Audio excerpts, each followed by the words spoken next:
Hi there, it's Al from Heights here, and I'm just doing a little quick rundown video on the guitar that I'm currently using with the band. I seem to get quite a few questions about this guitar on Facebook and YouTube, etc. So I thought I'd do a little guitar geek style video just to go through it in a bit more detail. So the guitar itself is a Warmoth parts guitar, and for those of you not familiar with that company, you can go online and spec out a body and a neck and any hardware that you might want to your exact requirements, and then they'll ship you those parts and you can assemble it yourself. All the parts are kind of very high quality, but it's not a super amount of money for the quality that you get. The reason I went down that road is because I tried a few guitars within my budget, which was about kind of between a grand and £1,500 for a new guitar, and I couldn't really find anything off the shelf that was perfect in terms of the hardware and the pickups. And I've always been fairly fussy about guitars in the past. I used to kind of mod guitars quite heavily to get them to where I wanted to be, so I thought I'd just kind of spec something out exactly how I wanted it from the get-go, rather than modding an off-the-shelf guitar. And my friend Chris from a band called Throat Punch City had built a couple of Warmoth guitars himself, and when I had a go in those, I just thought the quality was really great. Things like the fretwork is really superb. So when I got all the parts, I actually got a luthier to put it together for me, a guy called Julian Mullen, who did a fantastic job.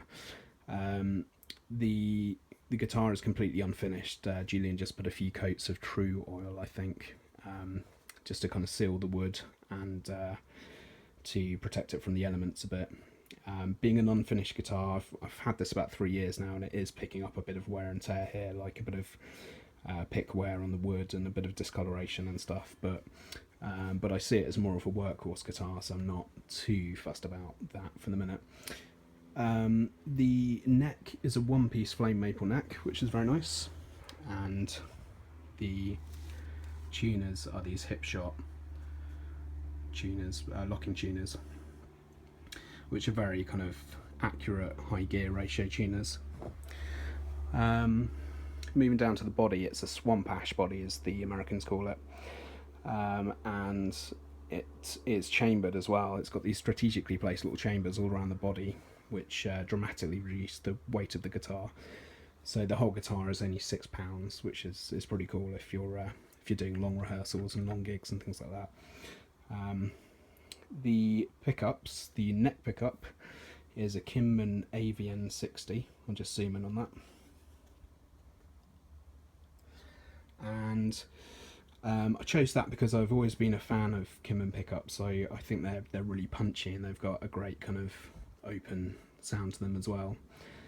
And this particular one is modelled on a 60s style telly pickup, but it doesn't have any of that kind of noise that you'd associate with those pickups. It's the design is noiseless, so it's good for studio work and things like that as well.